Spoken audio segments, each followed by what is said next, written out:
আসসালামু আলাইকুম বন্ধুরা, কেমন আছো সবাই? আশা করি সবাই খুব ভালো আছো। তো আজকে আমরা আলোচনা করব তোমাদের নবম শ্রেণীর গণিতের বিস্তার পরিমাপের এই অধ্যায়ের 231 পৃষ্ঠার 7 নম্বর অঙ্কটি। তো এই অঙ্কটি আমরা খুব সহজেই সমাধান করব। তো ভিডিও শুরু থেকে শেষ পর্যন্ত আমাদের সাথেই থাকবে এবং আমাদের চ্যানেলটি সাবস্ক্রাইব করে নতুন চ্যানেল হিসেবে আমাদের এগিয়ে যেতে সাহায্য করবে। এবং এই বিস্তার পরিমাপের বাকি যে পার্টগুলো আছে এগুলোর ভিডিও আমরা প্লেলিস্ট করে দিয়ে দিয়েছি। তো আমাদের ডিসক্রিপশন বক্সে দেওয়া লিঙ্ক থেকে সেগুলো দেখে নেবে। তো চলো আমরা 7 নম্বর অঙ্কটি করি। 7 নম্বর অঙ্কে বলা হচ্ছে ফাইনাল মাসে নিবেশন সারণী ব্যবহার করে অনুমিত গড় পদ্ধতিতে পরিমিত ব্যবধান নির্ণয় করো। তো চলো আমরা অঙ্কটি করি। এই যে আমাদের শ্রেণীবৃত্তে বা বিন্যস্ত একটা শ্রেণী সীমা দেওয়া আছে। তো এটা থেকে আমাদের পরিমিত ব্যবধান নির্ণয় করতে হবে, সেটা হচ্ছে অনুমিত গড় পদ্ধতিতে। তো আমাদের প্রথমে জেনে নিতে হবে অনুমিত গড় পদ্ধতিতে পরিমিত ব্যবধান নির্ণয় সূত্র। অনুমিত গড় পদ্ধতিতে পদ্ধতিতে পরিমিত ব্যবধান নির্ণয় পরিমিত পরিমিত ব্যবধান নির্ণয় সূত্র হচ্ছে sigma equal to root over summation of f d square divided by n minus হচ্ছে সামেশন অফ এফ ডি তার নিচে ডিভাইডেড বাই এন তার হোল স্কোয়ার।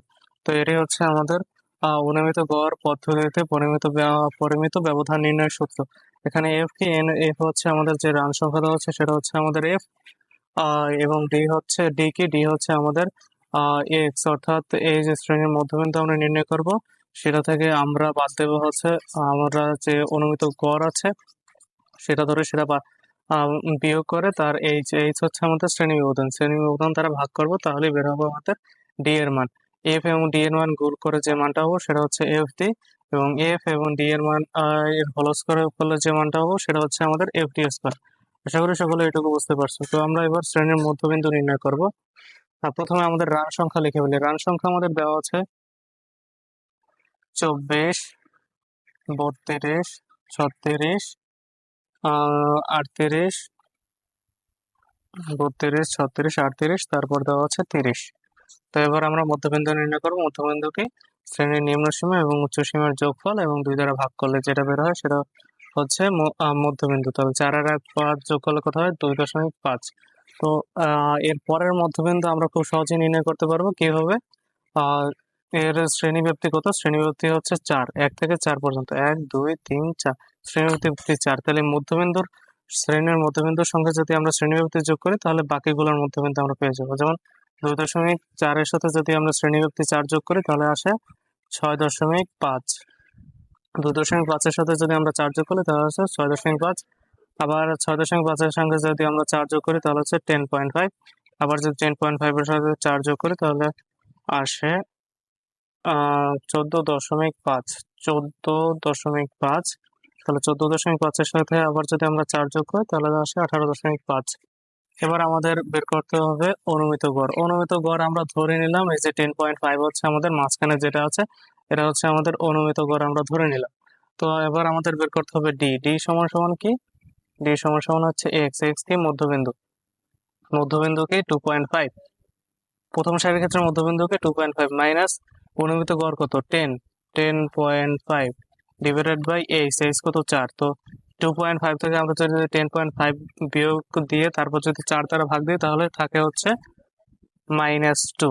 ঠিক এভাবে যদি আমরা নির্ণয় করতে যাই, আবার যদি 6.5 থেকে আমরা 10.5 বিয়োগ দিয়ে তারপর যদি আমরা 4 দ্বারা ভাগ করি তাহলে থাকে হচ্ছে -1। আবার যদি আমরা 10.5 থেকে যদি আমরা 10.5 বিয়োগ দিই ডিভাইডেড বাই যদি আমরা 4 দিই তাহলে তো 0, কারণ 10.5 বিয়োগ 10.5 বিয়োগ হচ্ছে 10.5, 0 থাকে। তো শূন্যকে যে কোনো কিছু দ্বারা ভাগ করলে 0 হয়। এবার 14.5 থেকে আমরা যদি 10.5 বিয়োগ দিই অর্থাৎ অনুমিত গড় বিয়োগ দিই তারপর যদি আমরা 4 দ্বারা ভাগ করি তাহলে থাকে হচ্ছে 1। আবার 18.5 থেকে যদি আমরা 10.5 বিয়োগ দিই তারপর যদি আমরা 4 দ্বারা ভাগ করি তাহলে থাকে হচ্ছে 2। তো আমরা ডি এর মান পেয়ে গেছি এবং এফ এর মান তো এটা দেওয়া আছে। তো এফ এবং ডি এটা আমরা গুণ করে ফেলবো। তাহলে 24, এই এফ এবং ডি এই দুটোর মান গুণ করে যা হবে সেটা হচ্ছে এফ ডি। তাহলে 24 ইন্টু -2 হচ্ছে -48, 32 ইন্টু -1 -32, 36 এর লগে 0 গুণ করলে 0, 38 38, আর 1 গুণ করলে 38, 30 আর 2 গুণ করলে হয় 60। তো এফডি এর মান পেয়ে গেছে। এবার আমরা এফডি স্কোয়ার বের করবো। এফডি স্কোয়ার কি? 48 এর এফডি স্কোয়ার হচ্ছে আমাদের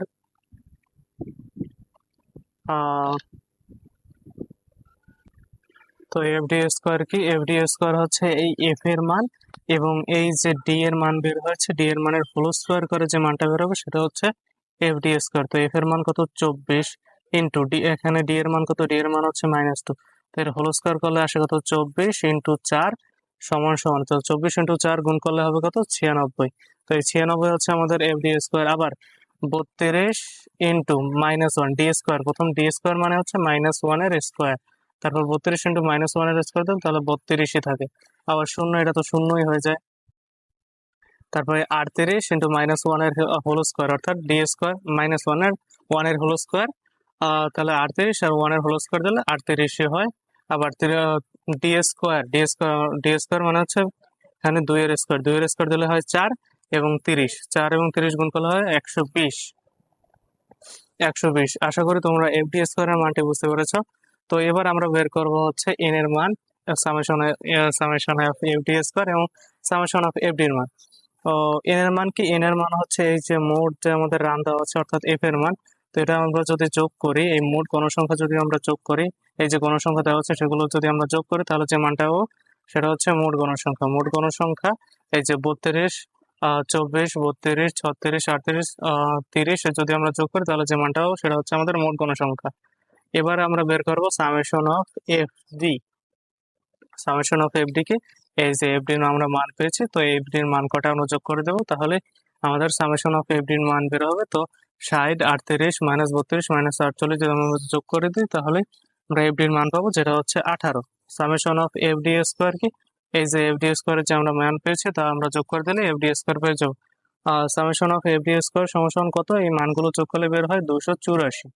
তো এবার চলো আমরা অনুমিত গড় পদ্ধতিতে পরিমিত ব্যবধান নির্ণয় করে ফেলি। সূত্রে আমাদের ইন্টু এইচ আমাদের দেওয়া হয় না, ইন্টু এইচ হচ্ছে আমাদের এই সূত্র। এই সূত্রগুলো অবশ্যই তোমরা নোট করে ফেলবে। তো summation of FD square, FD স্কোয়ারের মান কত? 286 ডিভাইডেড বাই এন, এন এর মান কত? 160 বিয়োগ সামেশন অফ এফডি, এফডি এর মান কত? 18 ডিভাইডেড বাই এন এর মান কত? এন এর মান হচ্ছে 160, এর হোল স্কোয়ার ইন্টু এইচ কিন্তু বাইরে, এইচ হচ্ছে 4, এইচ কিন্তু রুট ওভারের বাহির সাইডে। তো আমরা যদি ক্যালকুলেশন করি, অর্থাৎ ইতে যদি আমরা ক্যালকুলেটরে ক্যালকুলেশন করি, তাহলে আসে হচ্ছে